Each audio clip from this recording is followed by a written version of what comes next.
Welcome back to the AI Academy. It's Jared Lettery here to introduce our next speaker, Dr. Eva Schenkman. Dr. Schenkman is a PhD with extensive experience in the embryology lab and has also been working with different EMR vendors in the integration of these different tools into what we do on a day-to-day basis. Eva also holds advanced training in bioethics from Hofstra University, in addition to a PhD from Eastern Virginia. Eva, thanks so much for taking time to comment. Look forward to your perspective regarding how we can best integrate these tools into the various EMRs, as I view this as a linchpin, especially from the clinical perspective, where drawing data from a large database, probably across several networks, will be integral to leveraging various machine learning tools. Thanks so much for taking time. Okay, hi everyone. Thank you. I'm honored to be speaking here today. My name is Eva Schenkman, and I'm going to be speaking on the future of AI in the IVF lab, specifically leveraging the power of the EMR. So first, my disclosures. I am a business and scientific consultant for Mellowood Medical and their EMR ideas, and I'm the founder of ARTLAB, an IVF skills training center located near Raleigh, North Carolina. And lastly, I'm on the scientific advisory board for Art Compass. So the three objectives I want to discuss today, the first is to talk about the current status of AI in the IVF laboratory. The second, the status of EMRs in the IVF lab. And lastly, how we can leverage EMRs to improve outcomes and improve efficiencies in the lab through AI. So currently, potential applications of AI in improving ART success rates is still fairly recent. But before we go any further, I just want to clarify the different AI definitions. And I know often mistakenly, all of these AI associated terms may get used interchangeably, but in fact, there is actually a big difference between the terms. And I think it's important to understand how AI can influence IVF outcomes. And I think a brief working knowledge of these different AI terms is quite useful. So artificial intelligence, or AI, is the umbrella term attributed to the primary objective within the field of computer science to develop machines with intelligence. So machine learning describes approaches to achieve AI that learns from experience without explicit programming. Deep learning is a form of machine learning that utilizes artificial neural networks to extract, process, and predict information by learning from examples. And this is commonly applied in the scientific field. In particular, this is used in image classification. So AI algorithms are taught to identify and label data patterns, for example. So natural language processing, or NLP, allows the developed algorithms to isolate relevant data. So NLP describes the interaction between human language and computers. So a few examples of NLP that people use every day are spell check, autocomplete. Chatbots may also be an example of natural language processing. So unlike tedious human data analysis, through the use of AI, millions of data points may be analyzed and interpreted by computers in mere minutes or even seconds. So AI has already been incorporated into decision-making pathways in the IVF lab. And here are a few examples we're going to talk about briefly. So first, PGT-AI, the second, morphokinetic analysis using time-lapse incubators, combined with algorithms for embryo selection, and lastly, in gamete selection, such as using AI and choosing the best sperm for ICSI. So first, review of PGT-AI. By using artificial intelligence, big data, and machine learning, the PGT-AI platform provides advanced accuracy in PGT-A analysis, potentially resulting in a greater number of positive outcomes. And this was developed by analyzing embryos with known outcomes to improve PGT selection. In a retrospective study at a single center conducted by NYU, they did observe a statistically significant increase in ongoing pregnancy and live birth rates utilizing this technology. So algorithms analyzing morphokinetics take the data from time-lapse incubators and use an AI-trained embryo classification system. So these systems can automatically annotate morphokinetics and predict blastulation, as well as identify morphokinetic events that have an associated adverse outcomes. And these events such as direct unequal cleavage, for example. So a more recent use of AI in IVF involves that of gamete selection. And this example here is from a product called IVF 2.0 and is called SID for ICSI. This AI program uses real-time sperm selection criteria based on morphology, speed, and motility patterns. And it also uses AI and extracts sperm parameters that may be related to IVF outcome.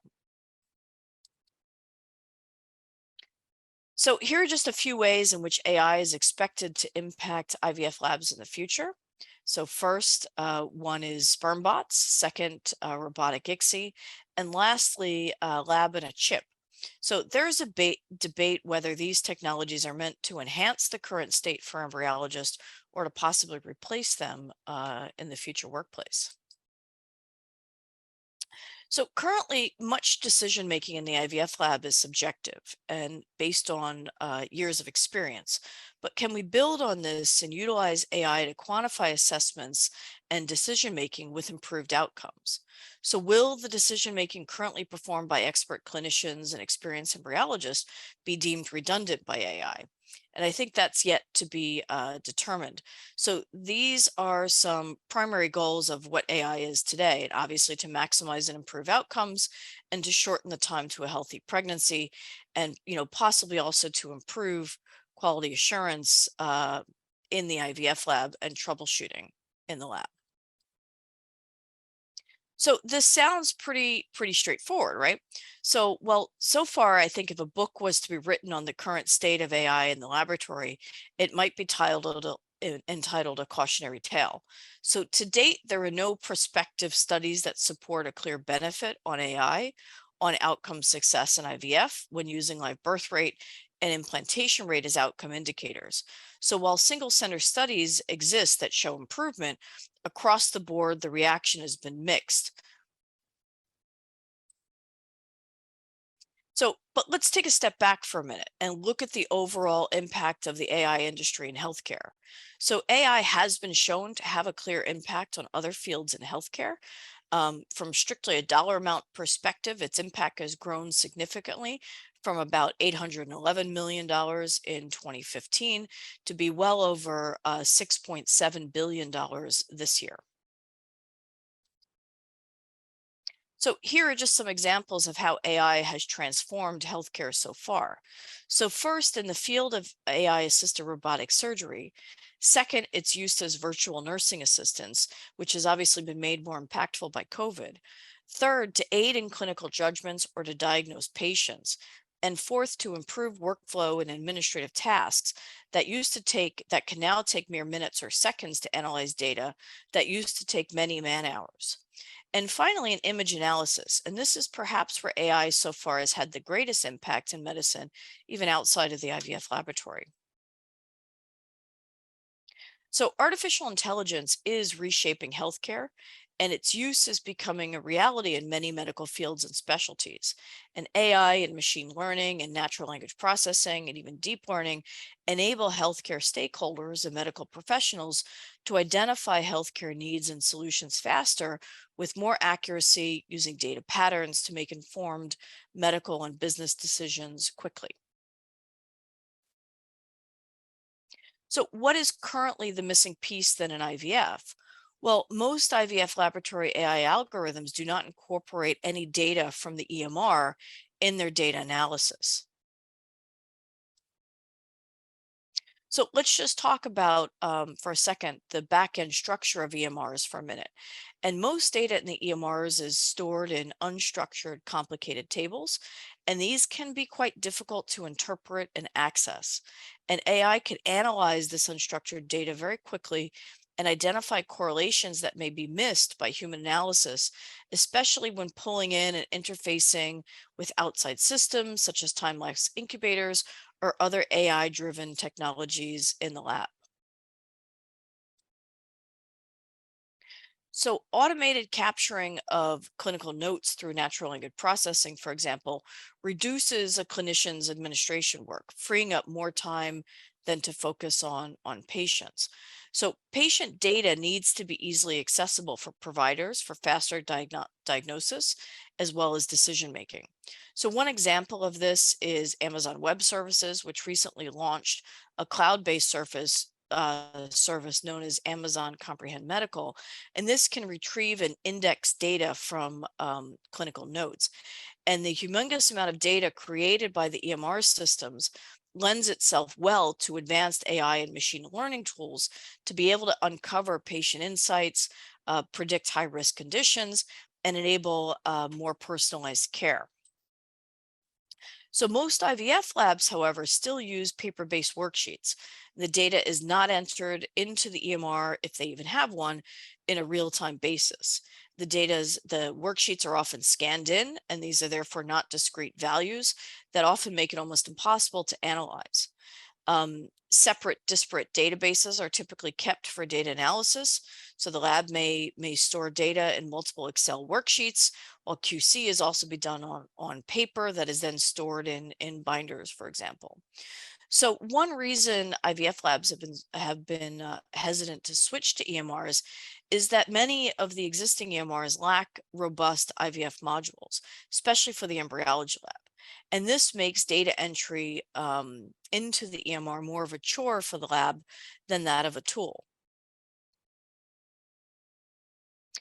So what can we achieve by incorporating a robust EMR into the IVF laboratory? Well, not only will it take the information typically held in our worksheets, but it can then pull the data from the EMR about the patient and potentially analyzing millions of more data points. And by also entering this data in real time, it can help us choose pathways in real time to follow in the laboratory for patient treatment. And up until now, we've not included any of this patient data combined with these new technologies in the IVF laboratory. So with proper integration, we can pull in full patient histories, BMI, treatment cycle plans, even AMH, ultrasound data, response to those treatment plans, even partner information, and many other data points that we would be able to consider. So how can we improve EMRs in the IVF laboratory? Well, one of the biggest complaints that I get is that EMRs are often not very user-friendly, that it's more cumbersome to enter data, and definitely not a time saver in their current iteration. So many labs, first of all, don't have computers in the lab. Many EMRs don't have the ability to enter data in real time from a tablet device. And current workflow for most labs is to not enter the data in real time, but to enter it either at the end of the day or even at the end of the cycle. So I think many EMRs are also inconsistent with how data is stored or captured. So making comparisons between different clinics with different EMR systems are often then quite difficult. So one suggestion would be to have a consortia to develop a standardized and relevant detailed report of patient and clinical laboratory data, similar to that was done with the Vienna or the Cairo consensus. And we should have an agreement between the EMR systems on not only how and what data that we collect, so we can have a consensus on certain input parameters. And this would definitely make it easier for multi-clinic sharing to improve AI analysis. So the future goals of AI in the laboratory are not going to differ greatly from the past goals.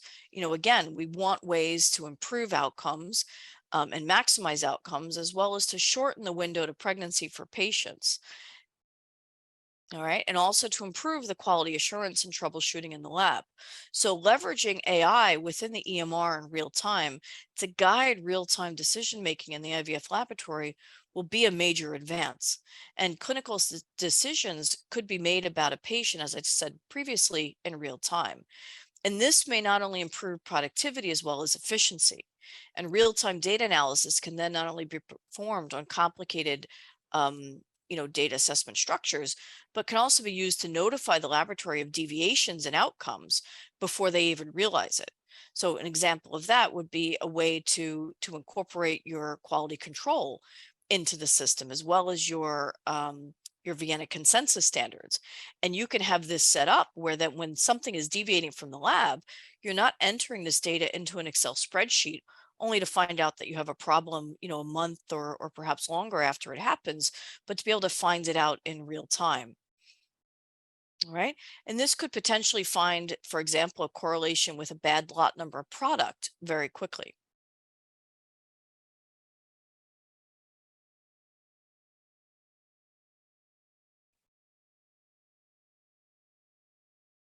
All right. So here's just one example of some of the business intelligence software that's out there linked to an IVF EMR. It'll calculate all of your laboratory data in real time. And as I just said, for example, as soon as a FERT check or annotations are performed in time-lapse imaging, that data is already being analyzed. And this data can have benchmark limits established, as you can see here. These different limits are color coded. So any events that are out of range or close to being out of range can be programmed to send you an alert on your mobile device. So you'll be alerted immediately once data has passed threshold limits. And currently lab directors spend, a month or so trying to gather and analyze this data. And as I said, may not realize for weeks that there's an adverse trend going on in the lab.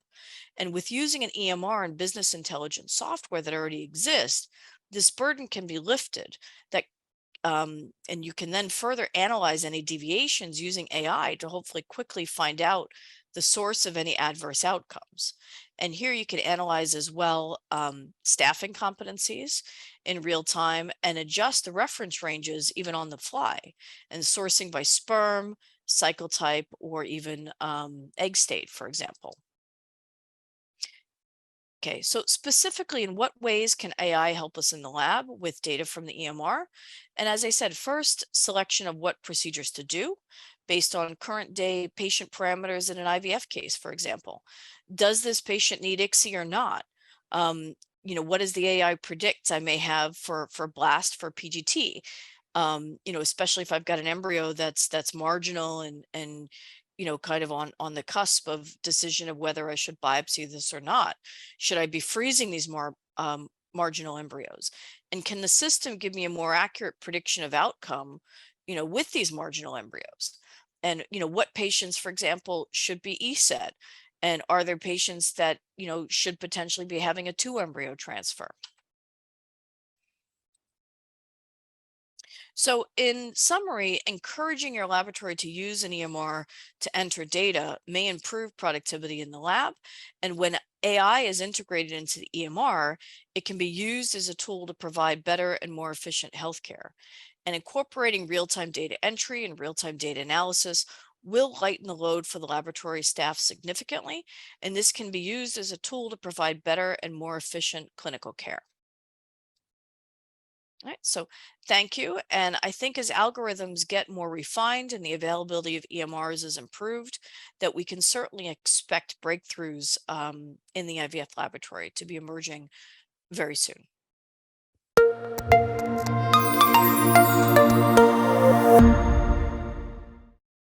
Dr. Schenkman, that was outstanding.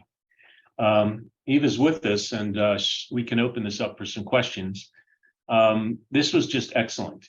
And I'll kick off some questions for you, Eva. Okay. I love this concept of integrating clinical information with laboratory observations. And one of my great hopes is that the silos, the different segmentation of clinical and lab, kind of being separate, I give you eggs and you give me embryos, that'll break down.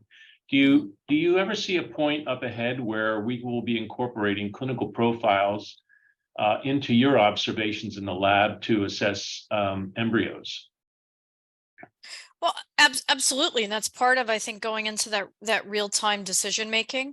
Right now when we assess, as we're assessing whether or not we should be doing ICSI or whether or not we should be biopsying this case, or, there are still clinics that do day 3 transfers, or if this one, should be pushed. we should be incorporating more data than just what we visually see in front of us. And it's all of that information that not only you see, but that's something that the AI, these algorithms could pick up, about her treatment cycle, about her history, about, is this someone who's, 42 years old, 38 years old, male factor, no male factor. I think it's going to be, it's going to be critical to incorporate that into our decision making. They do it in many other areas of healthcare already, and we're just, really kind of, being dragged, I think, into this century, kicking and screaming. Yeah, I absolutely agree. I think that the potential of AI to influence our embryo selection using clinical information is going to change the way we do things. It'll just be another dimension in picking out the single best embryo. I have a couple other comments, but I'll pull a question. Dear Eva, thank you so much for your lecture. My question is, what about other staff, lab people, REI nurses, REIs and nurses? How do you think their roles will change? I was just saying that right now is very subjective. And, for good or for bad, we spend a lot of years in school, a lot of years, we try to do the best by all of our patients.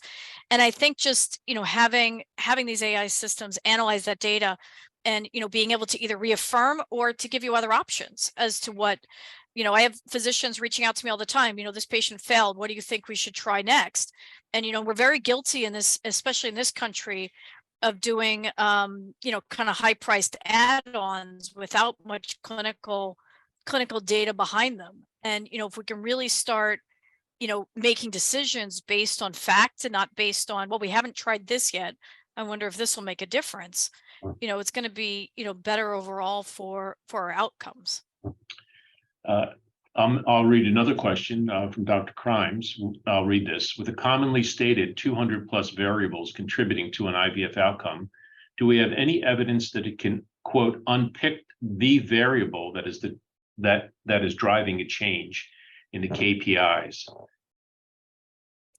At this point, no, and that's really where the research, needs to be. We need to look at all of this data and have, through deep learning, through these, this machine learning, these neural networks, to really have it tell us, what was the difference between patient A and patient B, as far as what worked and what didn't work. What were the, impacting variables? Was it their BMI? Was it their AMH? Was it, this med versus that med? And that's what I really think is greatly needed. Yes. I wanted to get your comments about the following. There's a lot of focus and some pushback by some people about AI as not having absolutely proven, quote, in RCTs, better outcomes. You mentioned this in one of your slides. But I'd like to change the definition of improvement. I think we can improve workflow and with AI have a lower cost, smoother operations, particularly in the lab. And most importantly, and this is what I'd like you to comment on, not every lab has sophisticated video morphokinetic systems. Not every lab has extremely skilled PhDs in high number in the lab, but everybody has a phone. And I'd like you to comment on the ability of labs, particularly in areas that are underserved, of using a phone to capture images, having them go on the cloud and use that captured image, some of the AI tools to assess the embryo and improve the outcomes in those clinics. Any comment about the role of phone capturing images? Absolutely. And there is some companies currently out there that are offering, some of those services, already. And I myself, I will have to say, might be a soon to be tester of one of those systems. So we're not, especially in the third world countries and developing countries that may not have the money to be able to invest, tens of thousands, if not more, of dollars for this technology. Part of this is bringing this technology, making it more cost effective, making it more available. And one of the things I said on one of those slides, and I recorded these slides, a couple months ago, some of us were, unfortunately none of my clinics, but some of the clinics were recently affected by some media issues, we'll just say, that negatively impacted patient cases here in the US. And now there's potentially a company facing some class action lawsuits. And some of these clinics, it took them a couple of weeks to really trace which lot number and what it was that was affecting it. First bunch of patients that went through, they thought it was patient related. Was it thaw media? Was it this media? Was it that media? And I wonder how many patients were impacted because even though multiple clinics were impacted, nobody's really communicating with each other about it because we can't disclose that kind of thing. But what if we had an AI system that would have picked it up much earlier? Yeah, absolutely. So I'll make one final point, have you comment, and then we can end because everyone's time is valuable. One of the really appealing aspects of this, and it was touched on with the question regarding KPIs, is the ability for near instantaneous assessment of outcomes. It can also generate some paranoia among participants and providers, like who's watching me, who's tracking my outcomes, for example, as a clinician, per transfer, or for your teams in the lab, your success regarding ICSI, et cetera. How do you see, or what tools do you think would be appropriate to change the culture in the lab to be more accepting of these tools? I think part of it initially is definitely for some of the reports, it's probably not applicable for everyone to be able to run everybody's stats in the office, and all of these systems can certainly assign user rights, to be able to only have certain staff be able to pull certain reports. I'm of the opposite mindset. I'd be more than happy if somebody shows me I got the lowest ICSI rates in the lab. I think that's great. It means I trained everybody well. But this is, I kind of always refer back to a webinar that Joe Conahan did a few years ago during COVID, where instead of just looking at the KPIs and saying that everybody had a 70% FERT rate and patting each other on the back, he used this and used his KPIs and used his competency assessments, found somebody in the lab who was overperforming, made that new person the teacher, and had the junior people only learn with that new person up in his lab, up by about 13-14%, and overall that created hundreds more embryos for his patients. So those are the kind of things where I think this could really be useful. So rather than us looking once a year at our competency assessments, to kind of keep that in real time and say who's underperforming, who's doing the best with testisperm, who's doing the best with thawed eggs, fresh eggs, and really kind of using this data to not only pat ourselves in the back and go, hey, we meet benchmark, but to be able to kind of pinpoint who's the superior ones that we have in the lab, and to use this to make our outcomes better. Because especially looking at ICSI rates, we've kept 70% as a benchmark, or 75% as a benchmark, for 20 plus years, 25 years. I'm sure we can come up with ways to do better. That's excellent. It's putting a positive spin on this technology as being able to improve outcomes, which really is the goal. There are no other questions in the queue here, and I think we can end with this note, unless there are others. But Eva, that was absolutely excellent, and thanks so much for being available for the Q&A session. I personally really appreciate it, as we all do on this team. So thank you very much. No, my pleasure, and I look forward to see what we can do in the next 10 years. Yeah, this is going to be great. I am so excited about this stuff. This is absolutely great. All right. Good. Look forward to seeing you face to face at one of the meetings. All right. Thank you, everyone. All right. Bye. Take care. Bye.